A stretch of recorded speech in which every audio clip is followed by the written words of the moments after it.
Hello दोस्तों, welcome back to my channel. This is no regarding medication video. दोस्तों, आज मैं आपको बताने वाला हूँ नॉरफ्लॉक्स TZ टैबलेट के बारे में कि इसका कब और कैसे यूज किया जाता है, इसकी dose, side effect, substitute, composition और इसके कॉन्ट्राइंडिकेशन यानी इसे किस किस कंडीशन में नहीं लेनी चाहिए, जानेंगे पूरी डिटेल में। तो आप वीडियो के अंत तक बने रहिए और अगर आप मेरे चैनल पर नए हैं तो सब्सक्राइब वाले बटन पर क्लिक करके चैनल को सब्सक्राइब कर लें और बेल आइकॉन ज़रूर दबाएं ताकि जो भी वीडियो मैं अपलोड करूं उसका नोटिफिकेशन आपको सबसे पहले मिल जाए। दोस्तों, नॉरफ्लॉक्स TZ एक कॉम्बिनेशन दवा है जो कि सिप्ला कंपनी के द्वारा बनाई जाती है और ये आपको मार्केट में 10 गोलियों का पत्ता लगभग 90 से 100 रुपयों के बीच में मिल जाएगा। दोस्तों, अब बात कर लेते हैं इसके कंपोजिशन के बारे में। तो ये 2 दवाइयों से मिलकर बना होता है, जिसमें पहली दवाई होती है नॉरफ्लॉक्सासिन 400 mg और दूसरी दवाई होती है टिनिडाजोल 600 mg।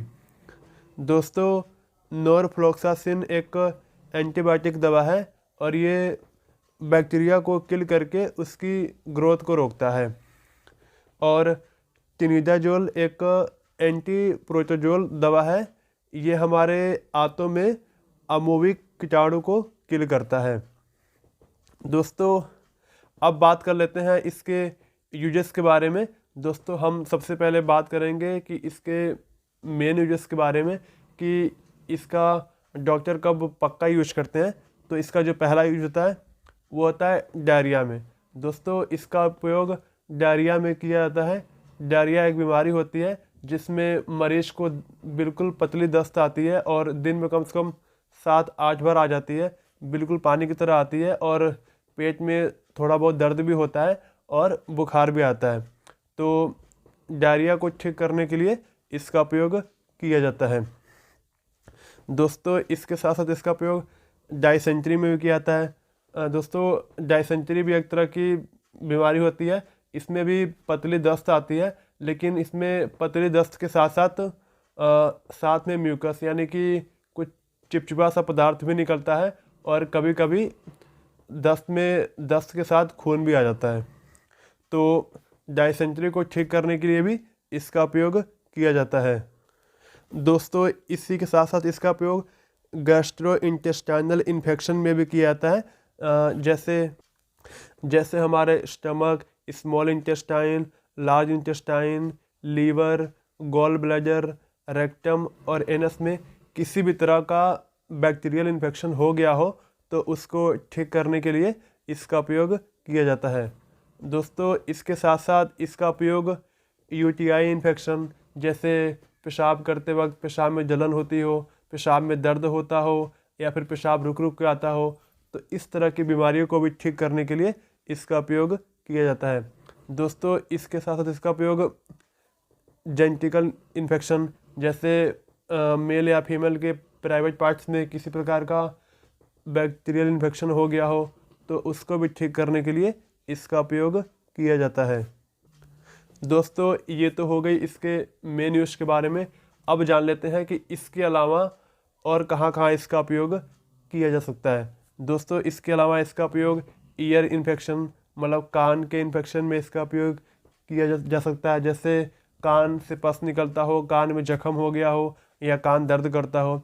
इसके साथ साथ इसका नोज इन्फेक्शन में भी इसका उपयोग किया जाता है। जैसे नाक में किसी प्रकार की जख्म हो गया हो तो उसको भी ठीक करने के लिए इसका उपयोग किया जाता है। इसके साथ साथ चेस्ट में किसी तरह का इन्फेक्शन हो गया हो तो उसमें भी इसका उपयोग किया जाता है।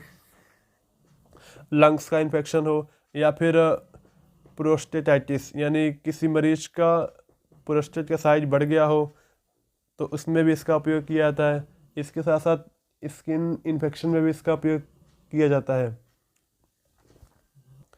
दोस्तों, अब बात कर लेते हैं इसके डोज के बारे में। तो ये बड़ों को 1-1 गोली सुबह शाम खाना खाने के बाद दिया जा सकता है और ये कम से कम इसको 5 दिन तक दिया जा सकता है। दोस्तों, अब बात कर लेते हैं इसके साइड इफ़ेक्ट के बारे में। तो इसे लेने के बाद जी मिचला सकता है, चक्कर आ सकते हैं, मुंह सूखने लग जाता है, या कभी कभी हमारे पेट में स्वेलिंग आ जाती है और कभी कभी सांस लेने में भी दिक्कत आ जाती है। दोस्तों अब जान लेते हैं इसके कॉन्ट्राइंडिकेशन के बारे में कि इसे किस किस कंडीशन में नहीं लेनी चाहिए। तो पहली बात तो इसे 12 साल से कम बच्चों को इसका उपयोग नहीं करना चाहिए। बाकी जो महिलाएं प्रेग्नेंट हैं तो उनको भी इस टैबलेट का उपयोग नहीं करना चाहिए। बाकी जो महिलाएं बच्चों को दूध पिलाती हैं उनको भी इस टैबलेट का उपयोग नहीं करना चाहिए।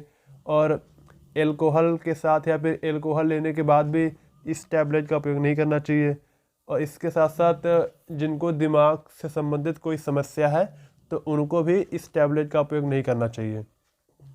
दोस्तों अब बात कर लेते हैं इसके सब्स्टिट्यूट के बारे में कि अगर ये टैबलेट आपको मार्केट में नहीं मिलती है तो आप इसकी जगह पे और कौन कौन से ले सकते हैं टैबलेट, जिसमें पहले नंबर पे है नॉक्सीटेप TZ और दूसरे नंबर पे है नोर TZ, तीसरे नंबर पे है नॉर्लोक TZ टैबलेट और चौथे नंबर पे है ग्रामोजिल टैबलेट।